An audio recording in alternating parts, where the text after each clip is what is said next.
नमस्कार शेतकरी बांधवांनो, मी तुमचा कृषी मित्र ऋषिकेश. कृषी विथ ऋषी या युट्यूब चॅनलवर सर्वांचे स्वागत करतो. तर शेतकरी बांधवांनो, आज आपण कृषी विज्ञान केंद्र नारायणगाव येथील डेमो प्लॉट वरती आलेलो आहे. त्यामध्ये आपल्याला पोषण मूल्य आधारित एकात्मिक शेती पद्धत या संदर्भात माहिती देण्यासाठी सायंटिस्ट निवेदिता शेटे मॅडम आहेत. आज त्यांच्याकडून आपण संपूर्ण पोषण बागे संदर्भात माहिती जाणून घेणार आहोत. जर आपल्या चॅनलवरती तुम्ही नवीन असाल तर चॅनलला सबस्क्राईब करा आणि व्हिडिओ शेवटपर्यंत नक्की पहा.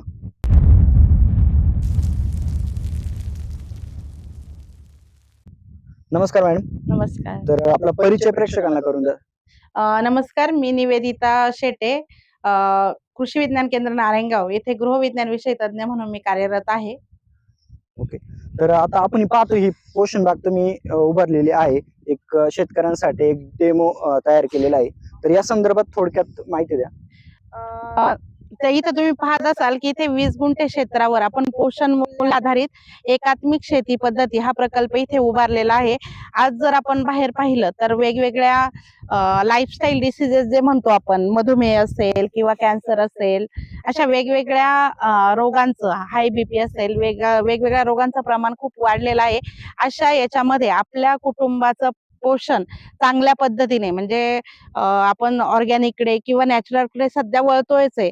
तर अशा पद्धतीने आपल्या कुटुंबाचं चांगलं पोषण करण्यासाठी आपल्या शेतातील एक साधारणतः 20 गुंठे जमीन जर एका शेतकऱ्याने ठेवली तर नक्कीच आपलं पूर्ण म्हणजे त्यांना वर्षभर लागणारा धान्य असतील किंवा वर्षभर लागणारा पालेभाज्या, फळभाज्या आणि त्याचबरोबर डेअरी असेल, अशा पद्धतीने आपण हा प्लॉट इथे विकसित केलेला आहे.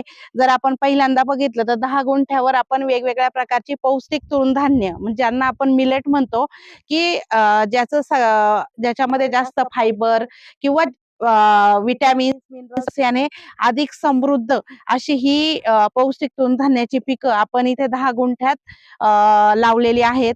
त्यानंतर जर आपण पाहिलं इकडच्या बाजूला तर इकडे आपण पोषण उद्यान म्हटलेलं आहे. म्हणजेच आपण जी म्हणतो की घराच्या आजूबाजूला जी आपण परसबाग किंवा किचन गार्डन म्हणतो, तेच किचन गार्डन. पण ह्या वर्षी आपण नव्याने एक संकल्पना राबवलेली आहे की साधारणतः आपण 1 गुंठ्यामध्ये 5 ते 6 लोकांच्या कुटुंबाला लागणारा जो पालेभाज्या, फळभाज्या आहेत ते साधारणतः 1 गुंठ्यामधल्या परसबागेमध्ये आपण आरामशीर घेऊ शकतो. परंतु आम्ही ह्या वर्षी इथे एक नवीन संकल्पना राबवलेली आहे. तुम्ही पाहाल की ही परसबाग जरा ह्या वर्षी मोठी दिसते, म्हणजे जवळजवळ आपण 4 गुंठ्यात ही परसबाग केलेली आहे.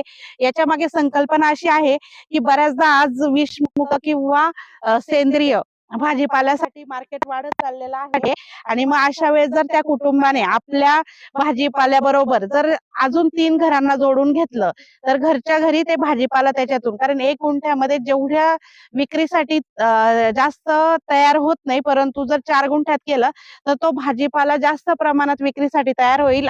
त्या कुटुंबाबरोबरच अजून 3 कुटुंबांना लागणारा भाजीपाला, फळभाज्या, सगळ्याच प्रकारचा भाजीपाला ते याच्यातून पुरवू शकतात. याच्यामध्ये आपण पाहिलं तर आपण सगळ्या देशी बियाणांची लागवड इथे केलेली आहे. त्याच्यामध्ये 8 प्रकारच्या पालेभाज्या, 8 प्रकारचे फळभाज्या, त्यानंतर बरेचसे वेलवर्गीय, इव्हन एक्झॉटिक पालेभाज्या, फळभाज्या असे सुद्धा आपण याच्यामध्ये समाविष्ट केलेले आहे. अशा पद्धतीने आपण हे 4 गुंठ्याचं मॉडेल इथे कृषी विज्ञान केंद्रामध्ये आपण पाहण्यासाठी प्रदर्शनादरम्यान सर्व शेतकरी बंधू भगिनींसाठी खुलं केलेलं आहे. याचा त्याचबरोबर जर आपण पाहिलं की वेगवेगळे डेमॉन्स्ट्रेशनच याच्यामध्ये हे केलं आहे.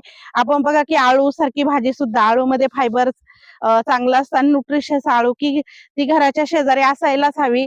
अशा वेगवेगळ्या पिकांच्या मायक्रोग्रीन सुद्धा तुमच्या आहारामध्ये, म्हणजे बऱ्याचदा काय होतं की शहरामध्ये तर टेरेस पण नाहीये आणि व्यवस्थित बाल्कनी पण नाहीये, परंतु चांगलं पोषणदायी जर आपल्याला पाहिजे असेल तर हे मायक्रोग्रीन ही सुद्धा नवीन कन्सेप्ट आम्ही आज त्या पोषण मूल्य आधारित शेती प्रकल्पात तुम्हाला पाहण्यासाठी उपलब्ध करत आहोत. याच्यामध्ये वेगवेगळ्या प्रकारचे मायक्रोग्रीन्स म्हणजे की ज्याचे फक्त आपण मोड आल्यानंतरची जी पुढची 2 पानांची अवस्था असते त्या याच्यामध्ये आपण सॅलड असेल वेगवेगळ्या फॉर्म मध्ये ते मायक्रोग्रीन्स खातो आणि त्याच्यामध्ये फ्लेवर्स आणि म्हणजे ज्या रॉ म्हणजे जे कुठलेही धान्य त्याचं जे मॅच्युअर मध्ये न्यूट्रिशन असतं त्याच्यापेक्षा 40 पट अधिक न्यूट्रिशन हे तुम्हाला त्याच्या म्हणजे मायक्रो स्टेज मध्ये मिळतं. अशा पद्धतीने त्याचबरोबर आपण काही देशी बियाणेही लोकांच्या माहितीसाठी इथे ठेवत आहोत. त्याच्यानंतर अजून एक की बऱ्याचदा आता शहराचं प्रमाण वाढतंय आणि घराच्या बाल्कनीमध्ये सुद्धा माती विना शेती याच्या पद्धतीने बाल्कनी व्हर्टिकल बाल्कनी गार्डन असं आपण इथे पाहण्यासाठी लोकांना की कसं बाल्कनीमध्ये सुद्धा फक्त कडेला कमी जागेचा वापर करून व्हर्टिकल पद्धतीने आपण कशा पद्धतीने आपलं त्याच्यात सुद्धा भाजीपालाचं उत्पादन घेऊ शकतो. त्याचबरोबर काही एक्झॉटिक लेट्युस असेल, पॅक्चॉय असेल, ब्रोकोली असेल अशा वेगवेगळ्या भाज्या इथं आपण पाहण्यासाठी उपलब्ध केलेल्या आहेत. आणि त्याचबरोबर म्हणजे कमर्शियल प्लस न्यूट्रिशनल असं बायोफॉर्टिफाईड पिकांचं याचं सुद्धा डेमॉन्स्ट्रेशन आपण थोडक्यात इथे मग त्याच्यामध्ये गाजर असेल, मुळा असेल किंवा वेगवेगळ्या फ्लॉवर्स असतील, बटाटा, रताळी, त्याच्यानंतर टोमॅटो अशा वेगवेगळ्या बायोफॉर्टिफाईड वाणांचं असं बायोफॉर्टिफाईड पिकांचं सुद्धा डेमॉन्स्ट्रेशन आपण याच्यात उपलब्ध म्हणजे याच्यात ही पिकं ठेवता किंवा हे जे डेमॉन्स्ट्रेशन हे सगळे कुठेतरी आपल्या कुटुंबाच्या पोषणाशी रिलेटेड आहेत. आणि हे आपण विषमुक्त शेती म्हणजे किंवा आपण म्हणू की सेंद्रिय पद्धतीने आपण हे पिकवलेलं आहे की जेणेकरून आपल्याला आपल्या कुटुंबासाठी सेंद्रिय प्रकारचं भाजीपाला. धान्य असेल किंवा भाजीपाला असेल हा आपल्याला याच्यामधून चांगल्या पद्धतीने उपलब्ध होऊ शकतो. आपण बायोफॉर्टिफाईड मध्ये मुळा, गाजर, त्यानंतर भेंडी, फ्लावर, टोमॅटो किंवा गव्हाच्या अधिक लोह, प्रोटीन, झिंक असलेल्या जातींचं इथे डेमॉन्स्ट्रेशन लावलेलं आहे. त्याचबरोबर चिया सीड जे की खूप न्यूट्रिशनल किंवा हाय प्रोटीन रिच आहे त्याचं सुद्धा डेमॉन्स्ट्रेशन इथे चिया सीडचं सुद्धा लावलं आहे.